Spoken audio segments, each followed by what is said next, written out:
Hi guys, this is my new channel Soul of Science. From today onwards I will teach you physics and chemistry full course of class 10th. So we first start from chemistry chapter 1 which is chemical reactions and equations. तो आइए शुरू करते हैं। आपका इस channel में स्वागत है। Chemical reactions and equations. So first we know what is chemical reactions. तो chemical reactions is a process. Chemical reactions एक process होता है in which new substance is formed with new properties. Chemical reaction एक process होता है जिसमें नए नए सब्सटेंस बनते हैं और उसका जो नए नए सब्सटेंस का फीचर्स कैरेक्टरिस्टिक जो होता है वो डिफरेंट रहता है, अलग अलग प्रॉपर्टीज जो रहता है वो डिफरेंट रहता है। जैसे मैग्नीशियम मेरा एक मेटल है, magnesium is a metal, magnesium is a silvery white metal. Magnesium react with oxygen, magnesium oxygen के साथ रिएक्ट करेगा तो मैग्नीशियम ऑक्साइड बनेगा। तो this magnesium oxide is a basic oxide. Magnesium oxide basic oxide है, ये आगे के क्लास में पढ़ेंगे हम लोग। ये एसिड बेस साल्ट में, एसिड बेस और ये साल्ट में हम लोग को बेसिक ऑक्साइड ये सब के बारे में समझना है। फिलहाल बस हमें इतना समझना है कि मैग्नीशियम रिएक्ट विथ ऑक्सीजन करेगा तो जो मैग्नीशियम ऑक्साइड बनाएगा Mg+O2 MgO जो बनाएगा हमारा, ये एक केमिकल इक्वेशन है। हम लोग इसको Mg+O2 MgO लिखेंगे, इसको हम लोग कहेंगे केमिकल इक्वेशन। और मेरा मैग्नीशियम और ऑक्सीजन रिएक्ट करेगा तो मेरा जो फॉर्म करेगा magnesium oxide which has distinct और different properties from the magnesium and oxygen. तो मैग्नीशियम ऑक्साइड जो बनेगा उसका कहीं ना कहीं प्रॉपर्टीज़ अलग रहेगा मैग्नीशियम से और ऑक्सीजन से। तो इतना क्लियर हुआ और आगे बढ़ते हैं। Consider the following situations of daily life and think what happens when. हम लोग तो डेली लाइफ जीवन जीते हैं तो हमारे डेली लाइफ में कुछ कुछ साइंस का ऐसा एक्सपेरिमेंट हो जाता है जो हमें पता भी नहीं चलता है बट वो हो चुका रहता है। Milk is left at room temperature during summers. जिस प्रकार अगर आप दूध को रूम टेम्परेचर पर रखेंगे, अगर आप दूध को रूम में रखेंगे, रूम के टेम्परेचर पर रखेंगे, नॉर्मल टेम्परेचर पर रखेंगे तो क्या होगा, दूध फट जाएगा। और that is a example of chemical reaction, यही तो है chemical reaction. An iron tawa pan nail is left expose to humid atmosphere. एक आयरन है, तावा है, पैन है, यानी कि एक मेटल है और इसको आप लोग ह्यूमिड एटमॉस्फेयर में रखोगे, यानी कि मेटल को आप ह्यूमिड एटमॉस्फेयर में रखोगे, यानी कि मेटल को आप ऑक्सीजन में रखोगे तो मेटल ऑक्साइड बन जाएगा। This is also a chemical reaction. Grapes get fermented, अंगूर का पकना। फूड इज कुक्ड, खाना का बनना। Food get digested in our body, भोजन का हमारे बॉडी में पचना। हम लोग जो खाना खाते हैं तो हमारा बॉडी जो है, हमारा स्टोमक जो है वो हमें हाइड्रोक्लोरिक एसिड प्रोड्यूस करता है। ये हम लोग पढ़ेंगे बायोलॉजी के chapter number 1 life process class 10th में। तो हमारा बॉडी जो है वो प्रोड्यूस करता है हाइड्रोक्लोरिक एसिड और this acid is helpful in our body for digestion of food. ये एसिड हमारे बॉडी में हेल्प करता है फूड को डाइजेस्ट करने के लिए। और दिस इज़ कॉल्ड रेस्पिरेशन। हमारा फूड डाइजेस्ट हुआ, हम सांस लिए, ब्रीदिंग, रेस्पिरेशन, तो ये सारा मिल जाता है। मतलब यानी कि that is a chemical reaction. Chemical reaction ही है जो ये सब चीज़ होता है। वी रिस्पायर, हम लोग रेस्पिरेट करते हैं, हम लोग रिस्पायर करते हैं, हम लोग जिंदा हैं। In all the above situations, ऊपर के सारे सिचुएशन में कहीं ना कहीं केमिकल रिएक्शन होता है जो हमें पता नहीं चलता है। The nature and the identity of initial substance है समवॉट चेंज। तो इसमें कुछ इनिशियल सब्सटेंस है, जैसे कि मिल्क, दूध है। दूध को अगर हम लेफ्ट कर दिए रूम टेम्परेचर पे, इसका मतलब क्या हुआ, पहले तो मेरा दूध मिल्क था पहले मेरा, लेकिन उसके फटने के बाद, यानी कि मिल्क के फटने के बाद वो टर्न हुआ ना। जब वो फट गया तो वो अलग हो गया, तब वो मिल्क रहा ही नहीं। तो पहला नेचर ऑफ इनिशियल सब्सटेंस है, यानी कि इनिशियल सब्सटेंस का, यानी कि पहले वाले मिल्क का नेचर और आइडेंटिटी कहीं ना कहीं बदल गया। प्रोडक्ट जो हुआ कहीं ना कहीं वो बदल गया। ग्रेप्स गेट फर्मेंटेड, अंगूर पहले पका नहीं हुआ था लेकिन अब पक गया। तो ये भी एग्जाम्पल है केमिकल रिएक्शंस का। आगे पढ़ते हैं। Whenever a chemical change occurs, जब कभी भी केमिकल चेंज होता है, यानी कि जब कभी भी केमिकल चेंज अकर्स करता है, होता है, we can say that chemical reaction has taken place. That is a important point that जब कभी भी केमिकल चेंज होता है, यानी कि जब कभी भी केमिकल चेंज अकर्स होता है, जैसे कि फूड इज़ कुक्ड, खाना का बनना, तो इसमें केमिकल चेंज जैसे हुआ, तो यही है कि जब कभी भी केमिकल चेंज होता है तो हम लोग कहते हैं कि केमिकल रिएक्शंस टेक प्लेस किया, यानी कि केमिकल रिएक्शन हुआ है। You may perhaps be wondering as to what is actually meant by a chemical reaction. आपको यह जानना होगा, आपको यह जान के अच्छा लगेगा कि केमिकल रिएक्शन क्या होता है। What is the meaning of chemical reaction, what is the meaning of this term chemical reaction, how do we come to know that chemical reaction has taken place. कैसे आपको पता नहीं चलता है केमिकल रिएक्शन हो चुका है, आपको पता नहीं चलता है। आज तक आपको नहीं पता होगा कि मिल्क को आप लोग लेफ्ट कर देंगे रूम टेम्परेचर पे तो वो फट जाएगा। तो this is example of chemical reaction. ये आपको पता नहीं हो, you don't know this thing. चलिए आगे शुरू करते हैं।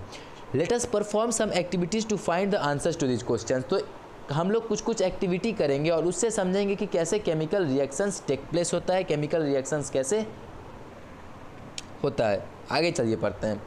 एक्टिविटी 1.1। एक्टिविटी 1.1 हमें यह बताता है कि दिस क्वेश्चन तो this activity needs teacher assistance, it would be better if student wear I protection. तो हमें केमिस्ट्री पढ़ते समय ये हमेशा ध्यान में रखना चाहिए कि बिना मास्क पहने हुए, बिना आई प्रोटेक्शन पहने हुए, बिना ग्लव्स पहने हुए कभी भी साइंस का एक्सपेरिमेंट को अंजाम नहीं देना चाहिए। और सबसे मेन बात, अपने गार्जियन के अंदर ही साइंस के एक्सपेरिमेंट को आप करें, क्योंकि साइंस का एक्सपेरिमेंट देखने में बहुत अच्छा होता है। जब आप जिंक ग्रैनुअल्स में सल्फ्यूरिक एसिड डालते हैं, यानी कि सल्फ्यूरिक एसिड में जिंक ग्रैनुअल्स डालते हैं, तो वो हाइड्रोजन का पॉपअप साउंड सुनने में बहुत अच्छा लगता है, पर वो क्या करेगा, क्या आपके आँख को डैमेज कर सकता है, क्या कोनिकल फ्लास्क को ब्रोक कर सकता है, या फिर वो क्या क्या चीज़ आपका डैमेज कर सकता है, आपका स्किन डैमेज कर सकता है, वो बहुत हार्मफुल होगा आपके लिए। तो सो प्लीज़ आप किसी गार्जियन के साथ, अपने टीचर के साथ इस एक्सपेरिमेंट सबको करें जो मैं आगे बताऊंगा। Clean a magnesium ribbon about 2 centimetre long bye rubbing it with sand paper. देखिए मैग्नीशियम रिबन, मैग्नीशियम एक मेटल हुआ, magnesium is a silvery white metal, you know magnesium is a silvery white metal. Magnesium एक metal हुआ। अब scientist तो laboratory में metal लेके करेंगे क्या, साइंटिस्ट लेबोरेटरी में अल्मुनियम लेके करेंगे क्या। वो अल्मुनियम फॉयल लेते हैं, वो अल्मुनियम का टुकड़ा लेते हैं, वो अल्मुनियम का अल्मुनियम शेप में बना हुआ एक स्ट्रक्चर उसका लेते हैं, वो तो एल्युमिनियम का। अब बताइए, आपकी मैग्नीशियम जो है, मैग्नीशियम मेटल थोड़े जाएगा लेबोरेटरी में। मैग्नीशियम का रिबन होता है एक, magnesium is present in the form of a ribbon. Magnesium एक रिबन के फॉर्म में प्रेजेंट होता है, वो रहता है साइंटिस्ट के पास, तो साइंटिस्ट उसका यूज करते हैं अपने एक्सपेरिमेंट को अंजाम देने के लिए। और उस मैग्नीशियम रिबन को हमारे एक्सपेरिमेंट के लिए 2 सेंटीमीटर लॉन्ग मैग्नीशियम रिबन को क्लीन करना है सैंड पेपर से रगड़ के। What is sand paper? Sand paper एक हुआ, यानी कि सैंड पेपर को अगर आप कहिए सही से तो सरेस पेपर हुआ, यानी सरेस पेपर से जिसको जिस चीज़ से आप लोग देखते होंगे कि कभी अपने घरों में हुआ होगा कि ग्रिल उरिल जो होता है, गेट होता है, ग्रिल होता है लोहा का, वो उसको सरेस पेपर से रगड़ा जाता है, उसको सरेस पेपर से साफ़ किया जाता है। तो आगे पढ़ते हैं। Hold it with a pair of tongs, उसको पेयर ऑफ टोंग्स से पकड़ना, यानी कि टोंग्स एक शेप लाइक हुआ, यानी कि टोंग्स हुआ एक चुट्टा, टोंग्स इज अ चुट्टा। टोंग्स जो है वो, उसको हिंदी में टोंग्स का शुद्ध हिंदी जो हुआ वो चुट्टा हुआ, चुट्टा, जिससे आप लोग खाना बनाते हैं। यानी कि देखिए आपकी मम्मी खाना बनाती होगी, रोटी पकाती होगी, तो उसमें आपको एक चुट्टा का ज़रूरत पड़ता होगा, तो वही हुआ टोंग्स। तो उसको पकड़ना है आपको, टोंग्स से पकड़ना है मैग्नीशियम रिबन को, जो कि 2 सेंटीमीटर लॉन्ग है। अब हमको ये पॉइंट यहाँ पे दिमाग में आना चाहिए कि why should a magnesium ribbon is cleaned by rubbing it with sandpaper. This is very important question for the board of point of view, this is a very important question. तो magnesium ribbon is cleaned by rubbing it with sandpaper. Magnesium ribbon को sandpaper से क्यों साफ़ किया जाता है? तो magnesium ribbon को सैंड पेपर से इसलिए साफ़ किया जाता है क्योंकि दिस इज़ डन, क्योंकि रिमूव करने के लिए, this is done to remove the, हटाने के लिए protective layer of magnesium oxide. ये protective layer of magnesium oxide में ही खेल है। What is protective layer of magnesium oxide? Magnesium oxide का जो लेयर होता है, जो परत होता है, उसको हटाने के लिए, क्यों मैग्नीशियम ऑक्साइड का परत हटाना है? क्योंकि it may readily combines with oxygen present in the air, क्योंकि वो ऑक्सीजन जो है एयर में प्रेजेंट, हम लोग मैग्नीशियम रिबन को जलाएंगे पेयर ऑफ टोंग से पकड़ के, तो वो ऑक्सीजन में जलेगा। तो ऑक्सीजन में वो सही से जले, ऑक्सीजन में उसको जलने में कोई दिक्कत नहीं हो, इसके कारण हम लोग को उसे सही से सैंड पेपर से साफ करना होता है। तो important question is that why should a magnesium ribbon is cleaned by rubbing it with sandpaper? तो answer is that magnesium ribbon is cleaned by rubbing it with sandpaper. This is done, answer begins from this sentence, this is done to remove the protective layer of magnesium oxide from the magnesium ribbon so that it may readily combines with the oxygen present in the air, and that's solved. आगे पढ़ते हैं। Hold it with a pair of tongs, burn it using A split lamp, उसको जलाना है, split lamp से उसको जलाना है, और जो एस प्रोड्यूस होगा उसको आप इकट्ठा करेंगे, और जो एस होगा वो मैग्नीशियम ऑक्साइड होगा और कुछ नहीं होगा, क्योंकि मैग्नीशियम जो है, मैग्नीशियम एक सिल्वरी वाइट मेटल था जो कि आपको रिबन के फॉर्म में था, और उस रिबन को आपने जलाया तो मैग्नीशियम, उस रिबन को प्रेजेंस ऑफ ऑक्सीजन में आप लोगों ने जलाया तो मैग्नीशियम प्लस ऑक्सीजन क्या होता है? Magnesium oxide. This is very simple. तो आप लोगों ने क्या देखा? हम लोगों ने मैग्नीशियम ऑक्साइड देखा। You must have observed that magnesium ribbon burns with dazzling white flame and changes into a white powder। आप लोगों ने देखा होगा कि मैग्नीशियम जो है वो वाइट पाउडर में चेंज हुआ, और यही वाइट पाउडर जो है ये मैग्नीशियम ऑक्साइड है, जैसे कि हमने आपको बताया। It is form due to reaction between magnesium and oxygen present. ये क्यों बना? तो ये भी मैंने आपको बताया कि मैग्नीशियम ऑक्सीजन के साथ रिएक्ट किया जो कि एयर के प्रेजेंस में था, और उससे रिएक्ट करके मैग्नीशियम ऑक्साइड बनाया। तो अब हम लोग पढ़ेंगे activity 1.2। Activity 1.2 is very important activity, and this activity tells about the characteristic of chemical reaction. तो लेना है इसमें क्या क्या, हमें मटेरियल्स क्या क्या होना चाहिए रिक्वायर्ड। तो take a lead nitrate solution या टेस्ट ट्यूब, लेड नाइट्रेट का सॉल्यूशन लेना, यानी कि lead nitrate, what is the formula of lead nitrate? हमें केमिस्ट्री में दो चीज़ का हमेशा पकड़ होना चाहिए। बिना दो चीज़ के पकड़ के आप अगर क्लास 11th में साइंस स्ट्रीम लेने वाले हैं तो आपको साइंस में बहुत दिक्कतें जाने वाली है, वो भी केमिस्ट्री के सब्जेक्ट में। तो हमें वो दो चीज़ें अच्छे से कवर करनी चाहिए कि वो आपको फॉर्मूला किस प्रकार बनाया जाता है, ये आपने 9th में पढ़ा है। और सेकेंड ये चीज़, फार्मूला आपके जुबान पर होना चाहिए, फार्मूला में आपको कहीं कोई दिक्कत नहीं होना चाहिए। और सेकेंड चीज़ ये कि आपको केमिकल इक्वेशन को, किसी भी केमिकल इक्वेशन को आपको बैलेंस करने का आना चाहिए। ये दोनों चीज़ आगे जाके आपको बहुत हेल्पफुल करता है। तो आइए टॉपिक पे आते हैं।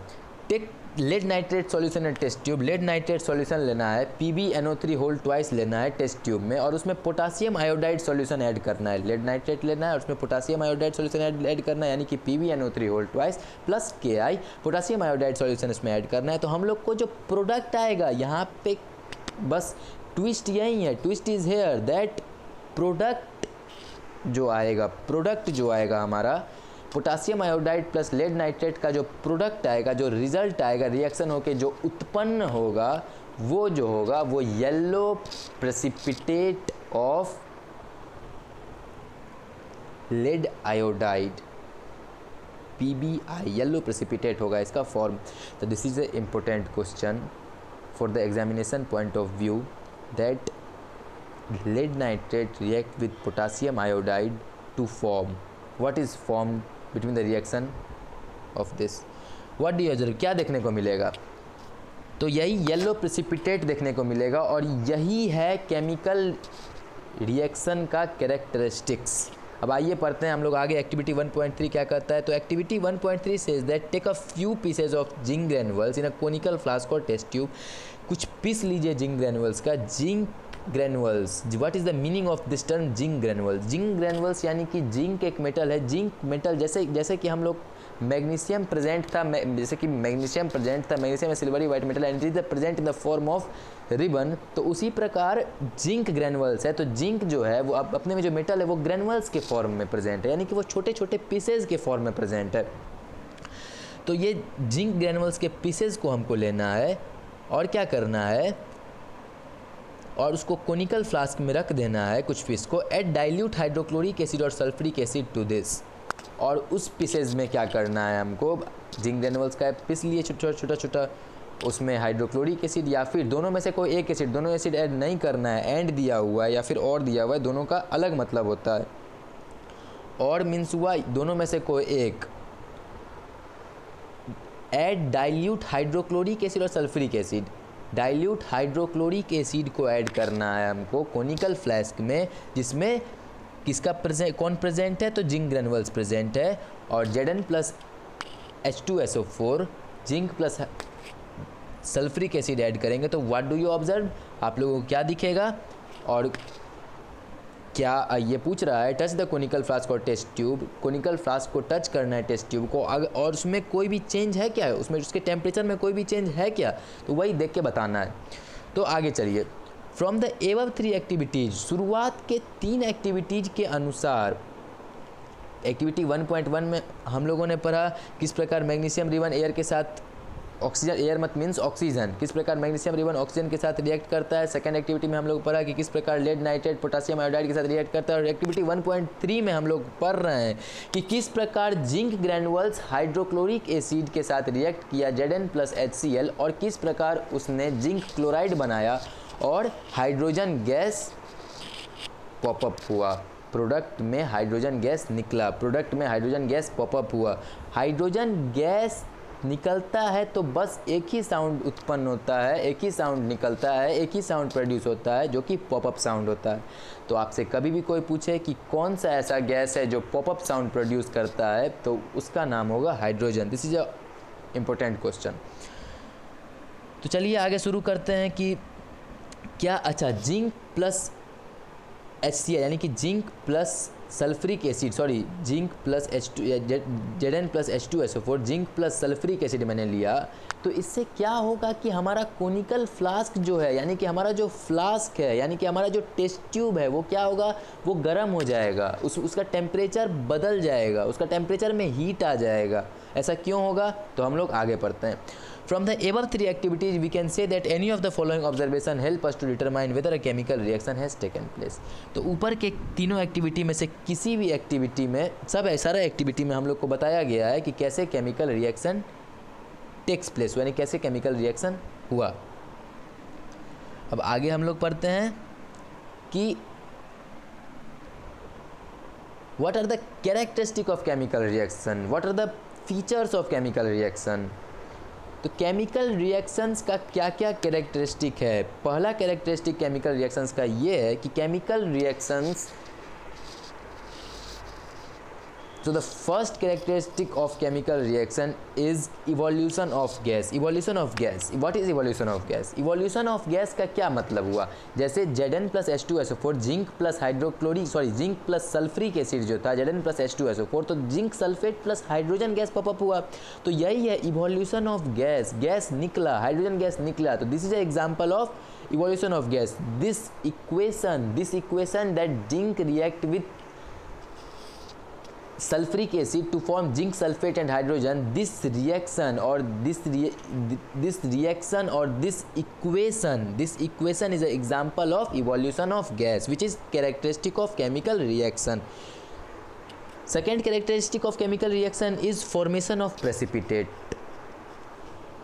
तो guys, what is precipitate? precipitate क्या होता है, तो प्रेसिपिटेट एक सॉलिड प्रोडक्ट हुआ। Precipitate is a solid product which separates out from the solution.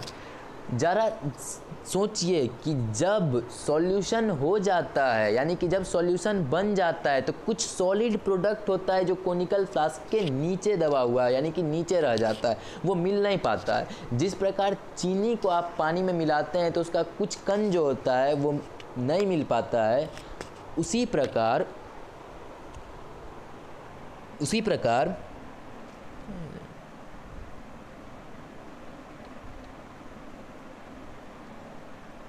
प्रकार जो प्रेसिपिटेट होता है वो सॉलिड प्रोडक्ट होता है। हम लोगों चीनी में मिलाते, हम लोग पानी में चीनी मिलाते हैं, ठीक उसी प्रकार अगर कोई सॉल्यूशन है, अगर कोई एसिड और बेस का सॉल्यूशन है और उसमें अगर कुछ प्रोडक्ट बच जाता है तो उसी को कहा जाता है प्रेसिपिटेट। ठीक है। तो what is precipitate? Precipitate is a solid product which separates out from the solution during a chemical reaction. Precipitate is a solid product which is separates out from the solution during a chemical reaction. Chemical reaction के होते समय अगर कुछ particles, कुछ minute particles जो हमारे flask के, जो हमारे टेस्ट ट्यूब के नीचे दबा हुआ रह जाता है, वही तो होता है प्रेसिपिटेट। तो the second characteristic of chemical reaction is formation of precipitate. तो activity 1.2 says that lead nitrate react with potassium iodide to form yellow precipitate of lead iodide. Lead nitrate react करता है पोटासियम आयोडाइड के साथ, तो हमारा product जो बनाता है वो लेड आयोडाइड बनाता है, जो कि येलो होता है कलर में। तो this is example of formation of precipitate, that is a characteristic of chemical reaction. Third characteristic of chemical reaction is change in colour. Change in colour, तो whenever potassium permanganate solution react with citric acid is present in the lemon. When potassium permanganate solution KMnO4 is react with citric acid, then the product becomes purple color to colorless, and this is an example of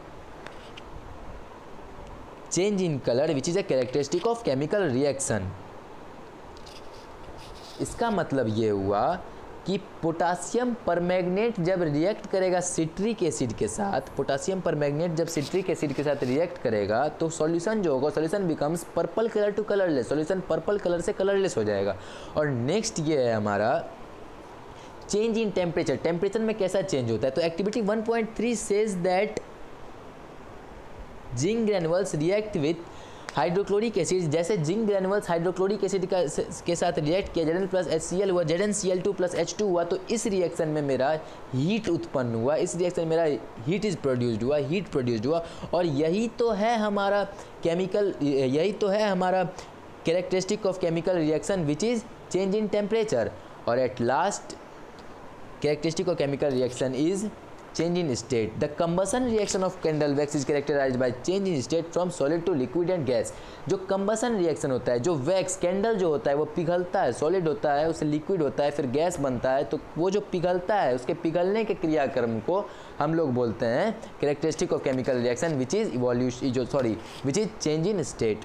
तो हम लोगों ने सारा chemical reactions का सारा characteristic को cover कर चुके हैं, जो कि अच्छा दोस्तों गाइज, इसमें सबसे इम्पोर्टेंट बात यह है कि हम लोगों को बस अगर पूछेगा what are the characteristic of chemical reaction, हम लोग को इससे क्वेश्चन इस प्रकार पूछ सकता है कि what do you know about chemical reaction, what are the characteristic of chemical reaction. तो केमिकल रिएक्शन के बारे में तो हम लोग समझे, और क्या क्या कैरेक्टरिस्टिक हुआ केमिकल रिएक्शन का, तो वो भी हम लोगों ने समझ लिए हैं कि क्या क्या कैरेक्टरिस्टिक होते हैं केमिकल रिएक्शन के। और उसका हम लोगों को एक एक इक्वेशन याद करना है जो कि NCERT में नहीं दिया हुआ है। तो हम लोगों को किसी रेफरेंस बुक का मदद लेना पड़ेगा यहाँ पे, जैसे कि एस चांद में सारा आपको स्टेटमेंट क्लियर किया गया है इस बात का। तो एस चांद का आप मदद ले सकते हैं और अपने प्रॉब्लम को सॉल्व कर सकते हैं। आप एक इक्वेशन याद कर लीजिए, इवोल्यूशन ऑफ गैस का इक्वेशन बनेगा Zn plus H2SO4, ZnSO4 plus H2। आप ऐसा इक्वेशन याद कर लीजिए, दैट सॉल्व। इससे ज़्यादा आपको कुछ नहीं पूछेगा। Next topic is that what is chemical equation, what do you know about chemical equation क्या होता है। तो केमिकल इक्वेशन हुआ हमारा magnesium plus oxygen, magnesium oxide. ये क्या है? What is this? This is not a reaction. Reaction is that magnesium react with oxygen, this is reaction. And magnesium react with oxygen to form magnesium oxide, this is a chemical equation, this is not a reaction. तो यही है हमारा chemical equation. तो आगे पढ़ते हैं। Activity 1.1 can describe. तो activity 1.1 में बताया गया है कि किस प्रकार मैग्नीशियम रिएक्ट करता है ऑक्सीजन के साथ, तो हमारा मैग्नीशियम ऑक्साइड बनाता है। किस प्रकार मैग्नीशियम के हम लोग रिबन को रिएक्ट करते हैं टोंग्स के पेयर से पकड़ के, तो वो मैग्नीशियम ऑक्साइड बनाता है। इस प्रकार हम लोगों ने पढ़ा इस बात को, तो हम लोग समझ रहे हैं कि वो जो है that is equation. And magnesium react with oxygen, that is reaction, and magnesium react with oxygen to form magnesium oxide, this is equation. Understand about equation and reaction? चलिए आगे पढ़ते हैं। The substance that undergoes chemical reaction. तो अब आप लोग को ये पढ़ना है कि what is reactant and what is product. Reactant क्या होता है और प्रोडक्ट क्या होता है। व्हाट इज़ रिएक्टेंट, तो वैसा सब्सटेंस जो अंडरगो यानी कि जो चला जाए, जैसे मैग्नीशियम और ऑक्सीजन जो रिएक्ट करे एक दूसरे में, दैट इज़ रिएक्टेंट। और रिएक्टेंट हमेशा always, reactant is always written on the left hand side and product is always written on the right hand side. तो रिएक्टेंट मैग्नीशियम प्लस ऑक्सीजन और प्रोडक्ट हो गया magnesium oxide. The substance that undergoes chemical change is called, तो इसमें वही दिया हुआ है, मैग्नीशियम और ऑक्सीजन जो है वो जो LHS में लिखा हुआ है जो रिएक्ट करा रहा है वो रिएक्टेंट है, और जो फॉर्म हुआ हमको वो प्रोडक्ट है। As a result of reaction which is formed is called product. आगे पढ़ते हैं। तो आप लोगों ने देखा कि ये जो magnesium plus oxygen magnesium oxide बना रहे, तो मैग्नीशियम प्लस ऑक्सीजन के बाद ये एरो दिख रहा है। ये एरो किस काम का है, ये एरो का क्या वर्क है, ये एरो क्या बताता है। तो ये एरो ये डिनोट करता है, this arrow denotes that magnesium reacts with oxygen to produce magnesium oxide. ये एरो ये चीज़ दर्शाता है, ये एरो ये चीज़ दिखाता है कि किस प्रकार मैग्नीशियम रिएक्ट करता है ऑक्सीजन के साथ, सो मैग्नीशियम ऑक्साइड बनाता है। अब हम लोग आगे पढ़ते हैं। हम लोग केमिकल इक्वेशन को किस प्रकार लिखते हैं, हम लोग केमिकल इक्वेशन को कैसे लिखेंगे। अगर हम लोगों ने magnesium plus oxygen magnesium oxide word में लिखा तो ये तो बहुत बड़ा हो जाएगा,